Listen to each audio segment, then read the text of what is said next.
Boa noite a todos. Boa noite. Que a doce paz de Cristo envolva os nossos corações nesta bela noite de quarta-feira e acalente as nossas dúvidas, os nossos sofrimentos, incentive as nossas alegrias, para que possamos continuar a nossa caminhada material tão necessária para o nosso crescimento e para a nossa evolução, enquanto espíritos encarnados, enquanto espíritos imortais.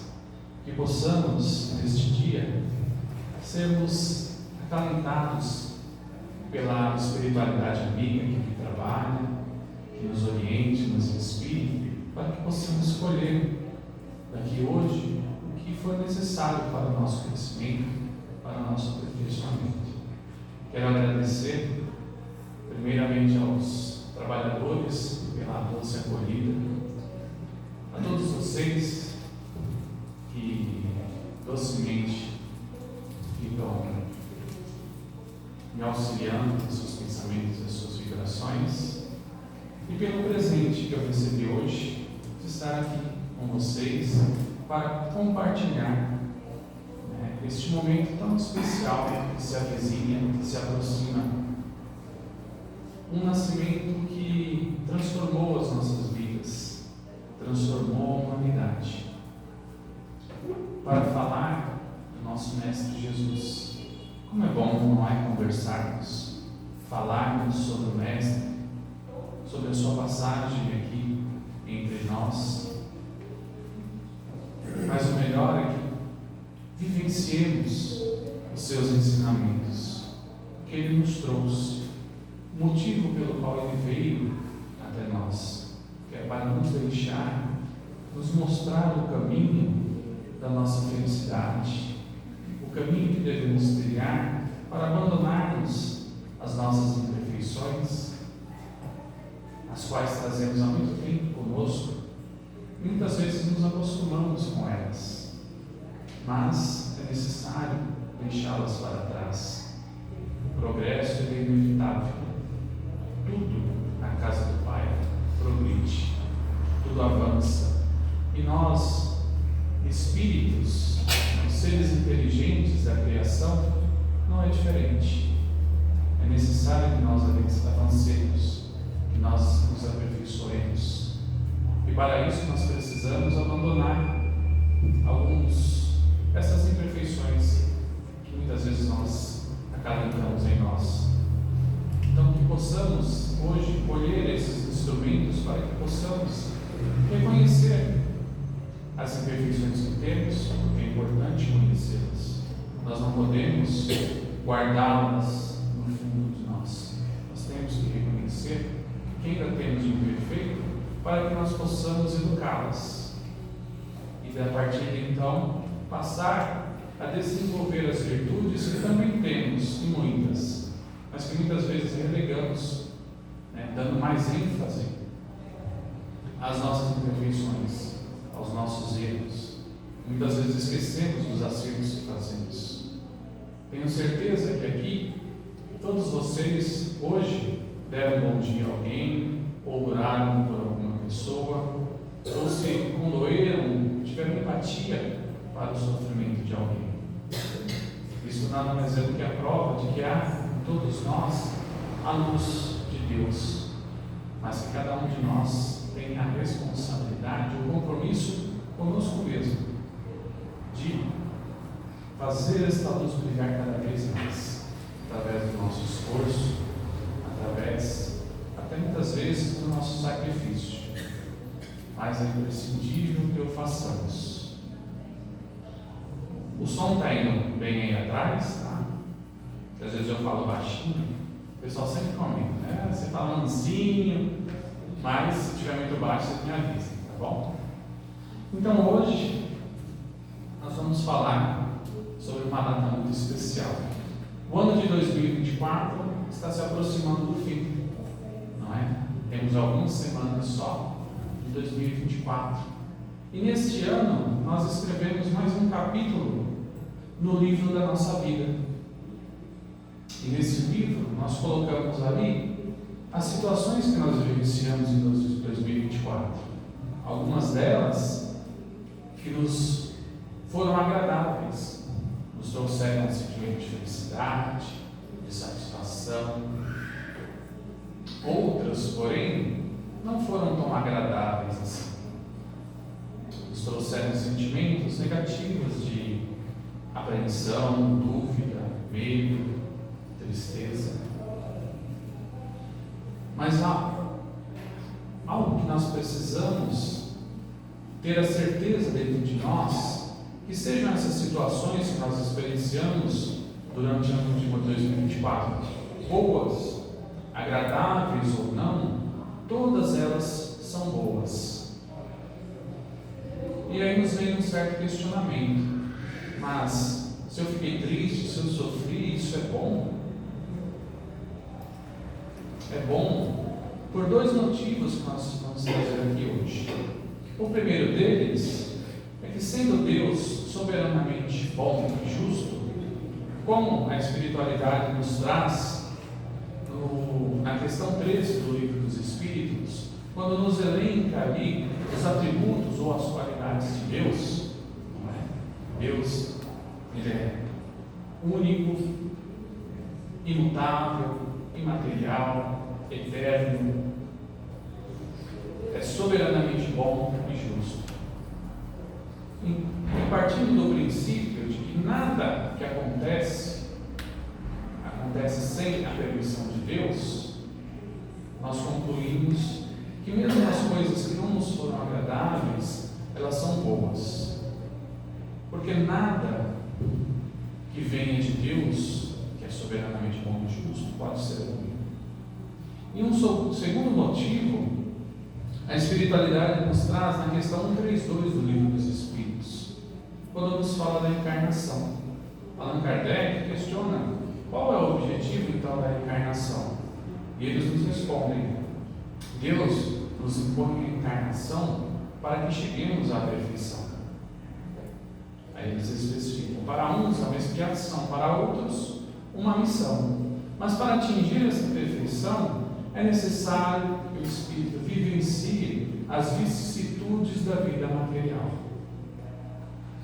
Aí há uma explicação do porquê que nós temos momentos não tão agradáveis na nossa existência.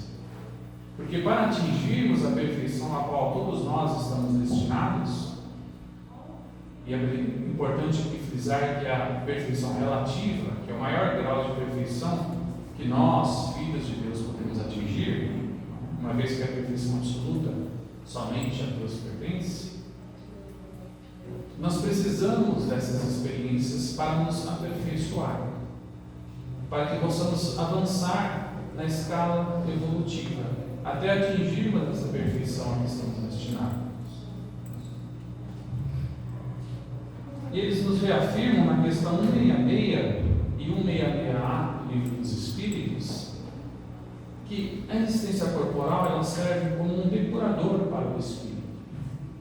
Conforme ele vai reencarnando, ele então vai se depurando, e essa depuração proporciona uma transformação ao espírito. Mas então, como que se procede essa transformação? É através da nossa vida de relação. O espírito encarnado, ele é um ser social. Nós somos criados para vivermos em sociedade. E isso a espiritualidade nos aponta na questão 766 do Livro dos Espíritos. E eles pontuam ali: ora, se fossem para viver isolados, por que nós daríamos a vocês a inteligência e todas as demais qualidades do espírito para a vida de relação? Então nós somos criados para viver em sociedade, seja na sociedade familiar, na sociedade do nosso local de trabalho, do nosso convívio social, dos nossos estudos, dos nossos cursos da Casa Espírita. Mas nós somos criados para vivermos em relação com os outros. E eles frisam ainda na questão 768 que a vida de isolamento, muito embora alguns pensem que é um bem para ele, na verdade é um mal. E por que isso? porque na vida de relação é que nós somos chamados, nós recebemos o convite de depurarmos as nossas imperfeições. Porque é exatamente na vida de relação que nós temos que nós somos convidados a exercitar a paciência no nosso lar, com a nossa esposa, com o nosso esposo, com os nossos filhos, com o nosso patrão, com os nossos subordinados. Somos também convidados a exercer a indulgência. Somos convidados a exercer o perdão, algo que muitas vezes é tão difícil para nós. Mas é para isso que serve esta vida de relação. Nós somos dependentes uns dos outros.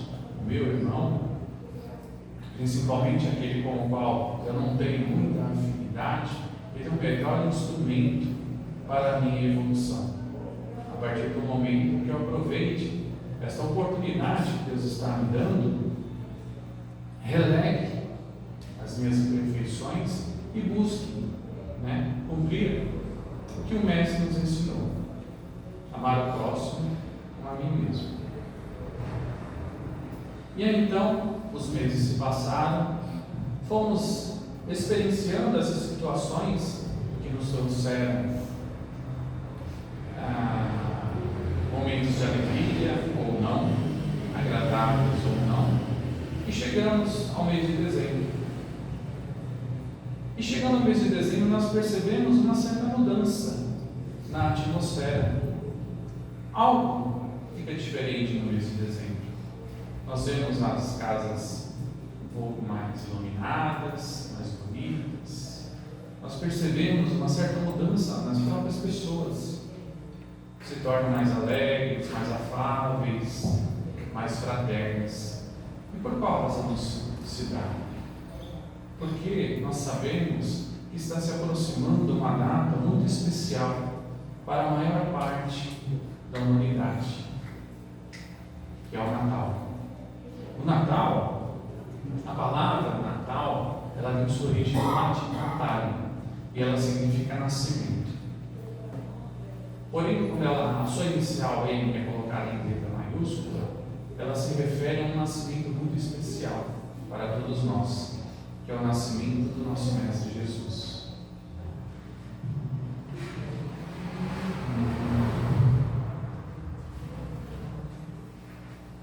Porém, será que nós verdadeiramente compreendemos o sentido, o significado, o espírito de Natal? O que nos vem muitas vezes à cabeça quando nós pensamos em Natal?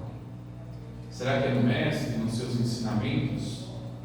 Ou será que é naquele velhinho fofinho, de roupinha vermelha, barrigudinho?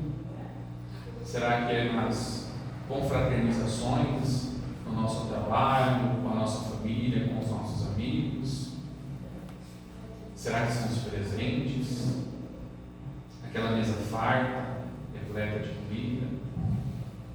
E é importante frisarmos aqui que não é errado nós buscarmos essa confraternização. Pelo contrário, nós devemos sim aproveitar estes momentos que nós temos na nossa vida para nos confraternizarmos, nos encontrarmos com os nossos familiares, conversarmos, brincarmos, nos divertirmos. Nós devemos fazer isso. E tanto isso é que no Evangelho segundo o Espiritismo, no capítulo 17, cujo título é Sede Perfeitos, um Espírito protetor nos traz uma comunicação. Lá no item 10, ele nos fala assim: vivei com os homens da vossa época, como devem viver os homens. Sacrificai as necessidades, mesmo as frivolidades do dia, mas sacrificai com um sentimento de pureza que as possa santificar. Olha, se Ele nos orienta, nos incentiva a vivenciarmos as coisas do nosso dia a dia, até as coisas mais frívolas, o que dirá então as coisas importantes da nossa vida? Que é nos encontrarmos com os nossos entes queridos, com amigos que amamos, nos divertirmos, conversarmos, matar a nossa saudade. Mas então, ele continua um sentimento de pureza que as possa santificar. E como nós podemos santificar ainda mais estes momentos? Deixando de lado aqueles pensamentos que muitas vezes se avizinham em nossa mente quando se aproxima a festa de Natal. Quando nós dizemos, ele ou ela não nos liga durante o ano todo, não quer nem saber da gente, e agora quer se confraternizar, quer ir na festa. Ou muitas vezes pensamos, ele ou ela briga com a gente o ano inteiro, é encrenqueira, só faz barraco, e agora quer dar uma de bonzinha, quer confraternizar. Olha, o que Jesus nos ensinou a respeito? Ele não nos ensinou que devemos dar a outra face? E qual é o significado desse ensinamento de Jesus? Que nós devemos olhar de uma forma diferente, buscar fazer de uma forma diferente. E ao invés de termos esses pensamentos, devemos, na verdade, cultivar o pensamento de, graças a Deus, eu tive essa oportunidade de encontrar aquele a quem amo, nem que seja um único dia no ano, mas eu tenho essa oportunidade, o que muitos já não têm, pois temos muitos irmãos que já partiram, retornaram para a base espiritual, e as suas famílias já não têm mais essa oportunidade. Então vamos aproveitar para ainda há tempo. Ou, com relação a outra frase, pensar da seguinte forma: sim, ela gosta de brigar com todo mundo, mas Deus está me dando a oportunidade nesse dia de reencontrá-la e de desfazermos esses laços ruins que criamos neste ano, de exercer, como nosso mestre sempre nos incentiva, perdão tão importante, não somente para aquele que recebe, mas principalmente para aquele que o dá.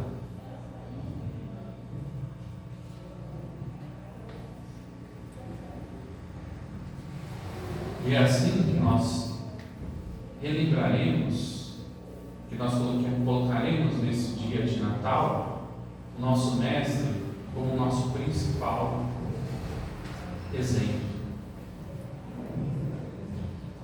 O nascimento de Jesus, ele está relatado nos evangelhos de Lucas e de Mateus. De Lucas, no capítulo 2, versículos 1 a 7. E ele nos traz a chegada do mestre em um momento em que o imperador César Augusto ele havia feito um decreto para o licenciamento de todos os judeus. Todos os judeus então deveriam retornar para a sua cidade natal e lá fazer o seu recenseamento, a sua inscrição. Então, todos os judeus naquela época passavam a se deslocar entre as cidades, retornando às suas cidades natal, e assim também o fez José e Maria, já grávida de Jesus. Eles então se dirigem à cidade de Belém, pois José era filho de Davi, e em Belém deveria fazer o seu recenseamento. E Lucas nos conta que então, durante o trajeto, como não haviam mais estalagens para eles se acomodarem, em virtude desta grande movimentação de pessoas, eles se instalam em um estábulo. E é onde então Maria dá a luz a Jesus. E ele relata de uma forma tão bonita que Jesus é envolvido em um tecido amorosamente, então colocado em um de ouro, que nada mais é do que um coxo, onde os animais se alimentam. Já Mateus nos traz a chegada de Jesus no aspecto da visão dos 3 magos. aqueles 3 magos que souberam da vinda do rei dos judeus, eles então se dirigem a Israel e ali se encontram com Herodes e perguntam onde nasceu o rei dos judeus. Herodes então fica receoso, pergunta aos seus sacerdotes aonde o Messias nasceria e ele fala: na cidade de Belém. E ele então orienta esses 3 magos a irem até a cidade de Belém, confirmarem o nascimento do rei dos judeus e retornarem para avisá-lo. Eles então se dirigem à cidade de Belém, se encontram com o mestre, o presenteiam com ouro, mirra, incenso e retornam para as suas cidades natais. Existem algumas controvérsias com relação à data do nascimento de Cristo. Os evangelistas não trazem uma data especificada de quando foi o nascimento de Cristo. A data de 25 de dezembro ela foi estabelecida pela Igreja entre os séculos 2 e 4 para enfraquecer algumas festas pagãs que eram realizadas na Europa naquela época. Há também algumas controvérsias com relação ao local onde Jesus haveria nascido. Alguns confirmam que seria Belém, outros já dizem que seria próximo ali à cidade de Nazaré. Porém, para nós o que importa é quando e onde o Mestre nasceu, ou o que ele representa para nós. O sentimento que a chegada do dia que foi instituído o seu nascimento para nós. Jesus foi o Espírito mais evoluído que já encarnou aqui na Terra. Ele deixou a companhia de seres puros. Ele aceitou a encarnar entre nós, irmãos ainda imperfeitos, quando já não necessitava encarnar há incontáveis séculos. E tudo isso para que ele pudesse vir até nós e pessoalmente nos mostrar o caminho que nós devemos trilhar para a nossa salvação. Assim como ele disse: eu sou o caminho, a verdade e a vida. Ninguém vai ao Pai senão por mim. Não há prova maior de amor para conosco. Ainda mais, ele passou 3 anos conosco e se submeteu a ser levado ao Calvário sem esboçar nenhuma reação, sabendo o que já lhe aguardava no desencarne. E no momento crucial, após humilhações, flagelos, sofrimento, ele eleva o seu pensamento a Deus e diz: perdoa-os, Pai, eles não sabem o que fazem. Não existe prova maior de amor do que esta. O sacrifício de vir até este planeta e o sacrifício de dar a sua vida não para nos libertar dos nossos pecados, das nossas imperfeições, porque não é responsabilidade do Cristo nos libertar das nossas imperfeições, dos nossos pecados, pois não foi Ele que as colocou em nós. A responsabilidade é de cada um, mas Ele veio então mostrar o caminho que devemos trilhar para nós conquistarmos a nossa própria libertação. Jesus, ele foi um divisor de águas para a humanidade. E a sua vida foi tão importante que nós dividimos o tempo, um dos bens mais importantes para nós espíritos encarnados, em antes e depois de Cristo, porque ele veio então revolucionar, reformular todas as ideias que existiam na humanidade de então. E a primeira grande lição que Cristo veio nos trazer, Ele nos deu no seu nascimento. A vinda do Cristo, ela já era aguardada pelo povo judeu há muito tempo. Vários dos profetas da antiguidade já haviam previndo a vista do Messias. Nós vemos no Velho Testamento, em Isaías, em Miqueias, Jeremias, Oséias, citações da vinda do Messias prometido. Porém, o povo judeu aguardava aquele Messias que seria o Salvador do povo judeu, que ia libertá-los do jugo do povo romano, da escravidão, e que ia comandá-los para a vitória, para que pudessem se sobressair aos outros povos e impor a esses outros povos a sua crença. Porém, Jesus nos traz a prova da humildade, que a humildade é a maior virtude que nós podemos cultivar em nós para atingirmos o reino de Deus. Ele então nasce em um estábulo onde animais eram guardados. É colocado em uma manjedoura onde ele se alimentava. Ele foi recebido por pessoas simples, pastores que foram avisados, segundo Lucas, pelos anjos do Senhor, da chegada do Messias. Ele prova que não é o poder, a posição social que nos levará ao reino de Deus, mas a humildade, que não mais o orgulho nem o egoísmo, mas a humildade. Ele continua a sua lição nos revelando o verdadeiro Deus, que até então era visto como um Deus guerreiro, um Deus orgulhoso, um Deus vingativo até, dedicado a rituais externos, a sacrifícios materiais.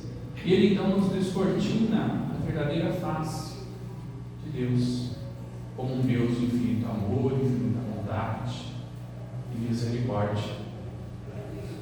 E ele nos ensina a chamá-lo de Pai, porque Pai é aquele que ama, aquele que protege, aquele que acalenta, mas é também aquele que permite que o seu filho vivencie as experiências que ele precisa vivenciar, que ele assuma as responsabilidades pelas suas ações. Jesus nos prova, continua a sua lição, nos provando que não é mais o orgulho nem o egoísmo que perdurará, mas sim que o amor é o maior instrumento que nós podemos ter para o nosso crescimento espiritual. Quando ele então responde ao fariseu, que era doutor da lei, que o questiona qual era o maior mandamento. Ele então responde: amarás o teu Deus de todo o teu coração, de toda a tua alma, de todo o teu espírito. Eis o maior e o primeiro mandamento. E o segundo, que é semelhante a este: amarás o teu próximo como a ti mesmo. Aí está toda a lei e todos os profetas. Jesus nos evidencia que o amor é o verbo que nós devemos conjugar em nossa vida. Que é através do amor que nós venceremos tudo o que há ainda de mácula em nosso coração.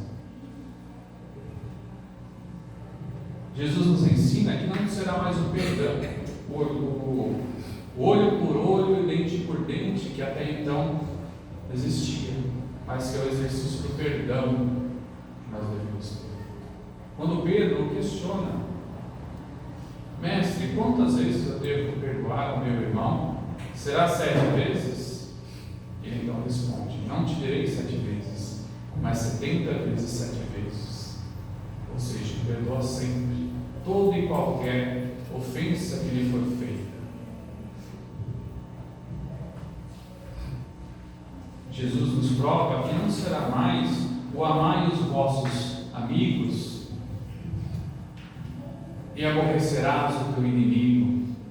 Ele nos ensina a amar os nossos inimigos, a fazer o que aqueles com quem nós não temos afinidade, ou que nos magoaram, nos machucaram, o que gostaríamos que fosse feito a nós, que não pagássemos a eles na mesma moeda, que ao sentimento de ódio, de rancor, de raiva, retribuíssemos com benevolência, com amor. Jesus nos ensina a buscar a reconciliação com os nossos adversários enquanto ainda estamos no nosso caminhar. Ele especifica: quando for fazer a tua oferenda a Deus, e se lembrar de que o teu irmão tem algo contra ti, deixa a tua oferenda no altar e vai primeiro se reconciliar com o teu irmão. Aí então volte e faça a sua oferenda a Deus. A oferenda naquela época material era um hábito, era comum entre os judeus. Hoje já não necessitamos mais de oferendas materiais. A oferenda que nós devemos dar é a oferenda espiritual, que é oferecer a Deus um coração puro. Como nós podemos elevar o nosso pensamento a Deus, buscando a sua bondade, o seu amor e a sua misericórdia, se nós ainda temos mácula em nosso coração? Se nós ainda temos raiva, rancor de um inimigo, e aquele inimigo não é somente aquele inimigo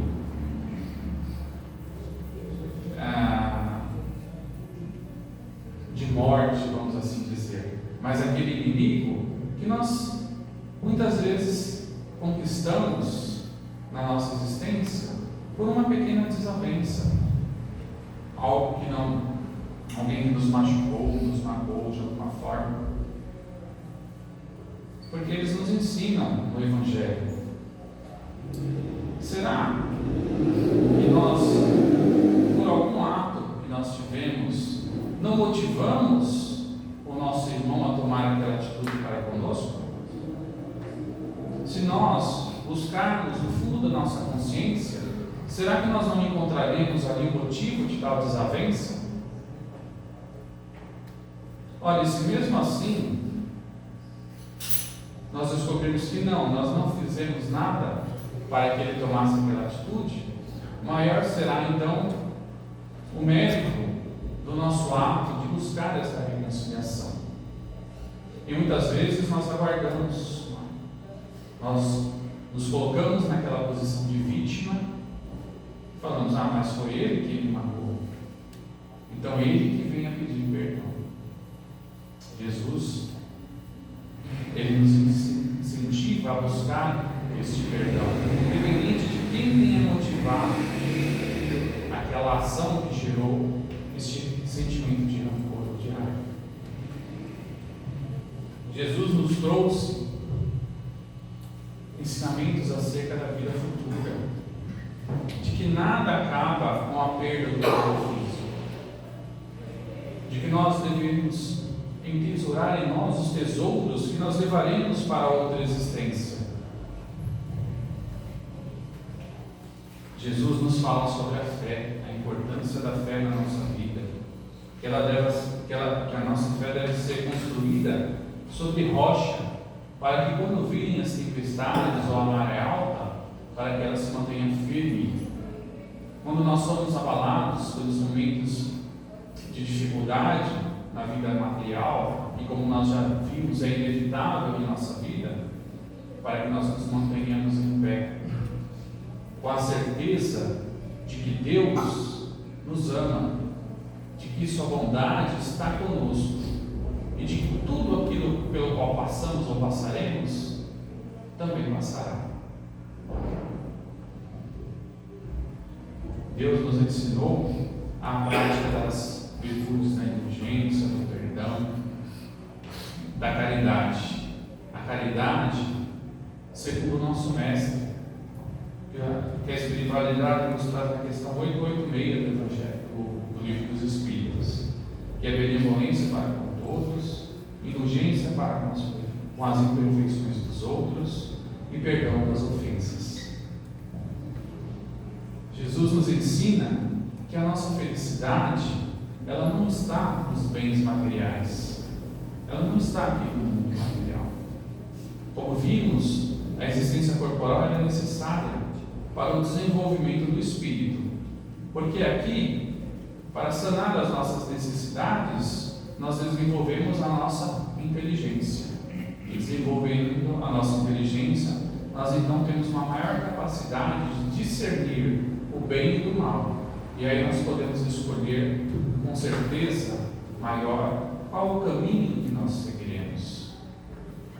Mas ele nos ensina, a felicidade não está nas coisas materiais. E nós vivenciamos muitas vezes isso.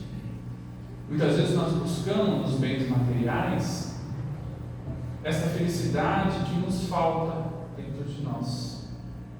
E nós percebemos que ela nos traz, sim, uma satisfação, mas ela é momentânea. Pois logo adquirimos um bem, sentimos aquele entusiasmo pela felicidade, mas daqui a pouco ele já não surge mais tanto. Aí vemos um outro bem, um outro carro, uma outra casa, um outro trabalho, um outro cargo. Fala, aquele cara é melhor. E assim a gente faz para tentar sanar esta falta, este vazio que muitas vezes sentimos em nosso coração. E ele nos ensina que a felicidade, ela está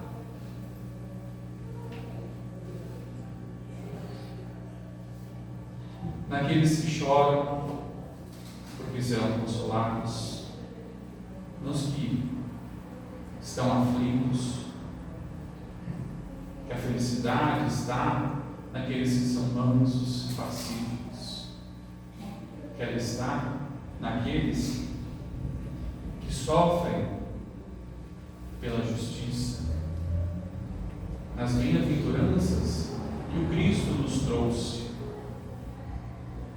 Estas são as verdadeiras felicidades que nós devemos cultivar em nós. Buscar vivenciar esses ensinamentos. E é esta a mensagem que eu quero trazer hoje.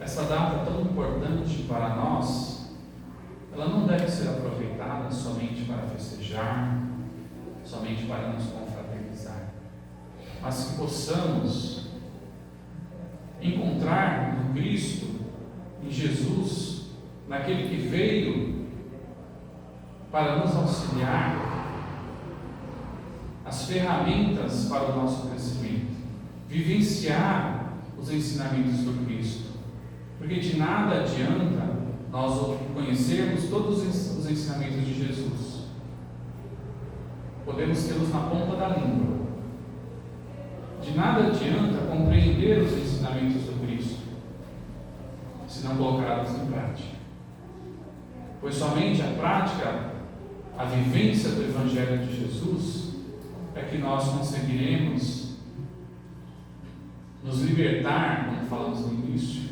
dessas imperfeições e avançar para a nossa perfeição, para a nossa felicidade.